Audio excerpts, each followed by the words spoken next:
자, 안녕하세요. 저희 오늘 집합단은 들어가겠습니다. 자, 일단 집합이라는 것을 정의해야겠죠. 자, 일단은 생각 열기를 보시면요. 다음 중 이동 수단을 나열한 것이다. 강에서 탈 수 있는 수단을 나열해 보자. 그럼 여기서 나열할 때 기준은 강에서 탈 수 있다라는 거잖아요. 그죠? 그러면 뭐 유람선, 요트 이런 것처럼 체크를 할 수 있고요. 그 다음 많은 사람이 탈 수 있는 이동수단을 모두 나열해보자 라고 했을 때는, 자, 우리 많은 사람이다 라고 얘기하는 것들은 2명, 3명도 누구 입장에서는 적다, 많다, 또는 나는 많은 사람은 10명이다, 이렇게 얘기할 수 있는 거잖아요. 많다, 적다라는 거의 기준은 일단 주관적이에요. 그죠? 그래서 우리 여기서 알 수 있는 것처럼 조건이 명확하지 않으므로 대상이 분명하지 않다라는 것을 여기서 확인할 수 있죠. 그래서 우리는 어떤 조건에 의해서 그 대상을 분명히 정할 수 있어요. 근데 그 대상들의 조건에 의해서 정확하게 정할 수 있을 때 그 모임을 집합이라고 얘기합니다. 그래서 그 집합 하나하나를 그 집합의 원소라고 정의를 할 거거든요. 예를 들면 10의 약수의 모임이라는 건 정확한 거잖아요. 그때 1, 2, 5, 10이 있고 이 각각을 이 집합의 원소라고 부를 수 있어요. 됐죠? 그럼 문제 1번 같은 경우는 10 이하의 홀수라는 건 정확한 기준이죠. 그럼 집합이고, 그 다음 추운 나라라는 거는 객관적 기준이 아니잖아요. 그죠? 그래서 얘는 집합이 아니에요. 축구를 잘한다는 것도 누구 입장에는 호날두나 메시나 메시가 축구를 잘하고 호날두는 사실 축구를 잘하는 게 아니다 라는 것처럼 주관이 섞이면 우리가 이걸 할 수 없죠. 정의를. 이런 것도 집합이 아닌 거고요. 방정식의 해의 모임은 얘는 정확하게 방정식이 해가 0과 1이라는 게 나와 있잖아요. 그런 것들은 집합이라 볼 수 있어요. 자, 그랬을 때 우리가 집합 A의 원소이다, 이런 것들을 기호로 표현하면 이거예요.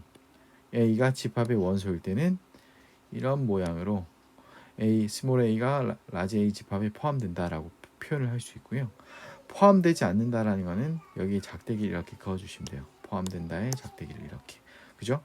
이걸 약속하고 들어갈 겁니다. 자, 그랬을 때 이제 이 집합들을 어떻게 분류를 했을 때 나타낼까를 표현해 보자면 이런 괄호를 쓸 거예요. 그렇죠? 이런 괄호를 쓴다는 거를 이거를 원소 나열이라고 하는 거예요. 원소 나열법 이런 식으로 얘기를 하는데요.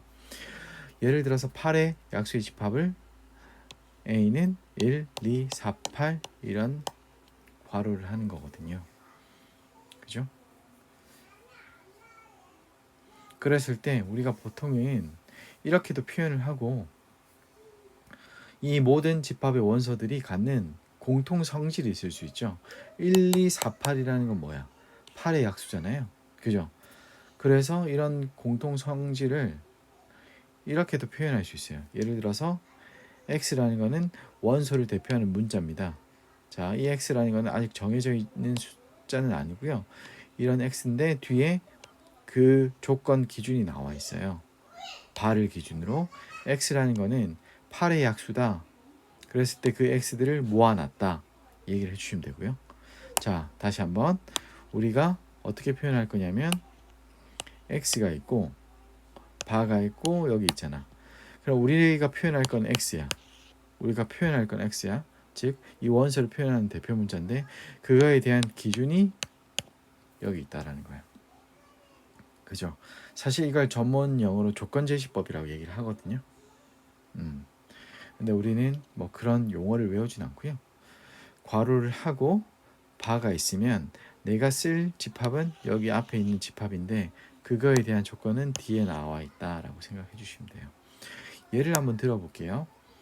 문제 3번, 2번 같은 경우는 나는 x를 쓸 거야. 그러면 x라는 집합을 이렇게 표현할 거거든요. x라는 집합을 이렇게 표현할 거거든요. 그런데 그 기준은 뒤에 나와 있어요. 기준이 뭐야? 이 x라는 거는 30 이하의 6의 배수야. 뭐 있겠어요? 6일은 6, 6이 12, 6, 3, 18, 6, 4, 24, 6, 5, 30, 30 이하니까 30까지 표현되겠죠. 그래서 이렇게 표현되는 거예요. 그래서 나는 이렇게 조건접시법처럼 공통 성질로 표현할 수도 있고요. 이렇게 원소를 일일이 나열할 수도 있습니다. 됐죠? 자, 또 이것을 그림으로도 표현하기도 하거든요. 그림으로 주머니처럼 A하고 이렇게 그림으로 표현해서 아까 예를 들어서 1, 2, 4, 8이라는 원소를 가진 집합이 있다 쳐요. 이 집합은 제가 봤을 때는 8의 약수인 집합인 것 같은데 이 집합은 이렇게 주머니 형태의 그림으로 1, 2, 4, 8이라는 원소가 들어가 있다 라고 표현할 수 있거든요. 이거를 벤 다이어그램이라고 얘기를 합니다. 실제 영국의 논리학자의 이름을 딴 그림입니다. 됐죠?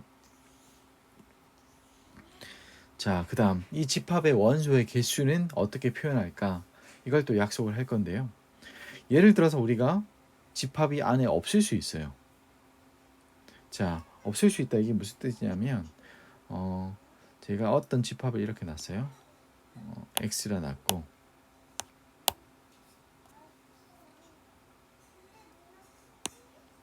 자, x바를 어떻게 할까?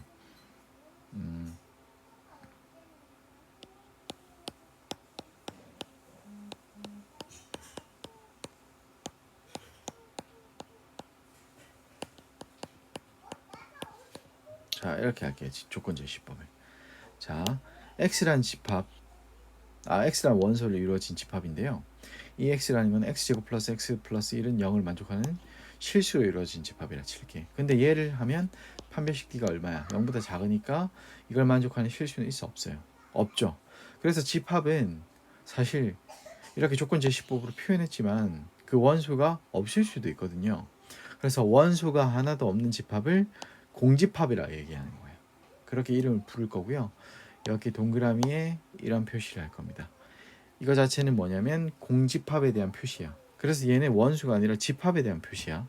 알겠죠? 집합에 대한 표시. 예를 들어서 또 이 집합의 개수가 몇 개 셀 수 있냐 또는 셀 수 없냐로 또 나타내기도 하거든요. 예를 들면 10보다 작은 자연수의 집합과 같이 원소가 유한계야. 그런 걸 유한집합이라 하고요. 유리수의 집합, 유리수는 끝이 없죠. 그래서 이 무수히 많은 집합을 보통 무한집합이라 표현하기도 합니다.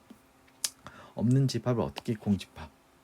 그래서 우리가 집합의 개수를 얘기할 때는 당연히 어디서 얘기하겠어요?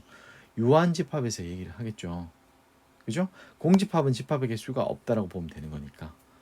그래서 어떤 집합 A가 있으면 집합 A의 원소의 개수를 넘버의 약자를 써서요. n 괄호 A. 이건 무슨 뜻이냐면 A 집합의 개수는 몇 개냐 물어본 거야. 그럼 만약에 공집합의 개수는 몇 개냐 물어보면 공집합의 n 이렇게 붙이면 되죠. 당연히 몇 개야? 0개겠죠. 보기 1번 같은 경우는 A, B, C, D, E 하나, 둘, 셋, 넷, 5개 원소가 있죠. 그래서 NA는 5다. 이렇게 표현하는 겁니다. 별거 아니죠. 네, 넘어갈게요. 자, 집합 사이의 포함 관계로 가겠습니다. 포함 관계. 자, 두 집합이 어떤 포함 관계가 있냐 이거거든. 자, A의 원소가 B에 속할 때, 즉 B가 더 큰 집합이죠. 아까 벤 다이어그램으로 치자면 이런 그림이야. 즉 B라는 집합이 보시면 A라는 집합을 포함하죠. 더 크게 주머니가. 그죠? 그럴 때는 이 A를 B의 부분에 속한다 해서 부분 집합이라 부르고 기호로는 이렇게 표현할 거야. B가 A를 포함한다. 아까 차이점 뭐냐면 원소는 이거였잖아. 속한다. 근데 집합과의 포함 관계는 이겁니다. 이 짝대가 있냐 없냐가 커요. 됐죠? 그럼 포함하지 않으면 이렇다는 거야. 예를 들어 볼까요? X는 홀수라는 단체가 있어. 지금 여기 왼쪽은 1368이야. 짝수죠. 서로가 사실 상관이 없죠. 그래서 얘는 이렇게 포함하지 않는다. 이렇게 얘기할 수 있고 X는 자연수야. 1, 2, 3, 4, 5, 6, 7, 8, 9, 10은 당연히 자연수죠. 당연히 부분이죠. 그래서 이렇게 포함된다라고 얘기할 수 있어요. 됐죠? 자, 그래서 예제 같은 경우는 A, B, C의 부분 집합을 모두 구하시오 했어요. 그럼 원소 A, B, C로 이루어진 것들은 다 집합 A의 부분 집합이 되겠죠. 자, 여기서 보시면 공집합 있죠. 이 공집합이라는 거는 원소가 없다라고 생각하는 거야. 그죠? 그런데 사실 없다는 거니까 A에도 포함된다라고 볼 수도 있는 거거든. 이게 약속이야, 우리의 약속. 자, 어떤 약속? 공집합이라는 거는 무잖아, 무, 없다라는 그 자체도 모든 집합의 부분 집합으로 정한다라는 거야. 이건 하나의 약속으로 볼 수 있는 거예요. 그래서 어떻게 보면 어떤 집합이 정의돼. 그럼 공집합이 있으면 무조건 그 집합의 부분 집합으로 볼 수 있는 거예요. 그죠? 또 한 가지, 자기 자신은 자기 자신에 포함되는 거잖아요. 그래서 자기 자신은 무조건 자기 자신에 포함되니까 서로 부분 집합 관계죠. 그래서 집합이 정의되기만 하면 이 관계와 이 관계는 정의가 된 거야. 이걸 약속하고 A, B, C에 대한 부분 집합을 모두 구해볼까? 그러면 공집합도 있고 A 원소 개수가 한 개인 A, B, C라는 집합으로 나눌 수 있고 또 원소의 개수가 몇 개? 두 개인 A, B, A, C, B, C가 있을 수 있고 또 A, B, C 자체인 요놈이 있을 수 있고 이렇게 개수로 분류를 하면 좀 편해요. 됐죠? 그럼 집합 몇 개냐? 하나, 둘, 셋, 넷, 다섯, 여섯, 일곱, 여덟. 그죠? 8개가 있다. 자, 이런 식으로 우리가 얘기하는데 여기서 집합의 정의가 하나 더 나와요. 부분 집합 중에서 공집합을 제외한 거. 아, 죄송해요. 공집합을 제외한 게 아니라 자기 자신을 제외한 거. 자, 즉 자기 자신을 제외한 부분 집합을 진 부분 집합이라는 거야. 정말 속하는 부분 집합이라고 볼 수 있는 거야. 그럼 여기서 치자면 봐봐. A, B, C는 이 자기 자신이었잖아. 얘를 뺀 이 나머지 있는 이 친구들이 바로 진 부분 집합이라는 거야. A에. 무슨 말인지 아시겠죠? 즉 자기 자신을 뺀 부분 집합을 진 부분 집합이라고 얘기를 하는 겁니다. 그러면 마이너스 1, 0, 1의 진 부분 집합을 한번 구해볼까요? 일단 공집합은 무조건 포함된다 했죠. 그 다음 원소 개수가 하나인 마이너스 1, 0, 1. 그 다음 원소 개수가 두 개인 마이너스 1, 0. 그 다음 0, 1. 그 다음 마이너스 1, 1. 나머지 세 개로 하면 이 자신이니까 진 부분 집합은 아니겠죠. 그래서 여기 있는 하나, 둘, 셋, 넷, 다섯, 여섯, 7개가 되는 겁니다. 자, 되시겠죠?